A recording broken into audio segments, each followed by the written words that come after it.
In order for you to get the attention of people, randomly call out participants for a question or a recitation. Most speakers think that it's a monologue, it's a download. You keep on speaking and speaking and speaking, and you don't involve people, right? Most speakers also have this default mindset that the Q&A should only be at the end of the session. Not true. And in fact, if you make them aware that the Q&A is only after the session, some of them will only listen perhaps at the last part when the Q&A is about to start. So when you randomly call them out, it gives them that message, oops, I have to listen, because any time of this 1 hour, I may be called out. Examples of questions to ask are, hey, Michael, could you please help me out with this slide and share your thoughts? What can we do with X? Randomly call out someone. Okay. Another example, and by the way, this doesn't only apply to teachers in high schools or grade school or university. This applies even to meetings. For example, if you're presenting a PowerPoint slide such as the new guidelines for COVID-19 for office-based employees, you can call out someone and say, hi, Diane, may I nominate you to read this paragraph? And then you ask them to read the paragraph as if they are participating and presenting the slide. Okay? What does this do to the other participants? It sends them a message that you can be Diane later. You might be called out, so make sure you don't leave your desk, you don't turn off the microphone, and even if you're multitasking, you should have a level of focus to what's happening in front of the screen. Right? I promise you guys, this is one of the most effective ways of capturing their attention. Also, I'm going to flip the coin. When you already have a very active participant base, do not ignore the chat box. One of the most powerful ways to make them feel that they are loved, to make them feel that they are important and special, is exactly what I'm doing all the time in my webinars. And that is acknowledge their responses in the chat box, right?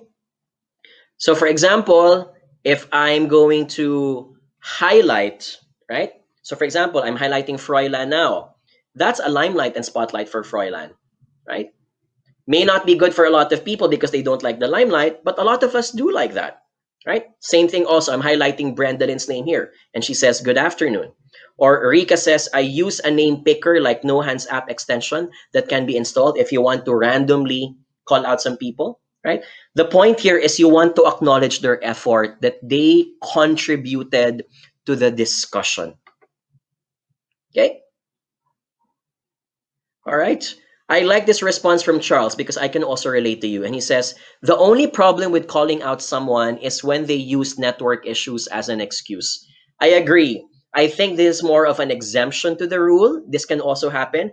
But most often than not, people are expected to have good internet connection, especially for really big companies or meetings, right? There's no harm in trying it and still do it. Okay. All good? Pass ball. Ooh, I like this response. Zen Flores says, sometimes we do pass ball reading. I like that. So pass ball reading could mean I'm asking Diane to read. And then after Diane is going to be asked to choose anyone in the Zoom grid to call out another participant, right? That way, it doesn't look like the speaker is intently biased against a certain participant. It makes it more neutral, right? All good? All right. Ooh, I like this also from Eds. Thank you for sharing this. I use the Spin a Wheel app with their names on it, so it makes the call out a big exciting. Very good. So if you have an opportunity, if you can put it in your slide, and then you press the button, and then it just randomly shows up and pops out their name like it was a quiz show. That's also good. That's very helpful for teachers, right? Especially if the attention span of students are very low also, right? Arnold says, other speakers don't want to be disturbed, so they put the Q&A on the last part. Yes, that also works. I also do that for some of my webinars, right? But if the session is just a meeting, you can just cover all, you can allow it. It will depend on how deep the conversation is. It will depend on the amount of time you have left. So I will discourage doing a proactive Q&A in the middle of the session if you have limited time. But if you have all the generosity of time covered for you, then you can use it as a way. By the way, asking question is a good strategy if you want to kill time. Give me an exclamation mark if you can relate to that, right? I'll give you a quick tip. So for example, if something's happening with my slide, and while I'm moving my slide, I noticed that I forgot another slide. And I told to myself, shucks, I have to add this slide. So what do? I stall the time. So while I'm multitasking, and of course, this is me because I'm an expert and I'm doing this for a living, I can multitask. While I'm changing my slides, I'm asking a question to the participants. So they don't know I'm multitasking because they don't know what's happening in front of my screen. But questions are your biggest allies. It helps you kill time. It helps you stall time. It makes you look like you're interested and you're engaged with the participants, right? Even if you're not sometimes, but you have to be, or at least you have to appear that you are also. Okay?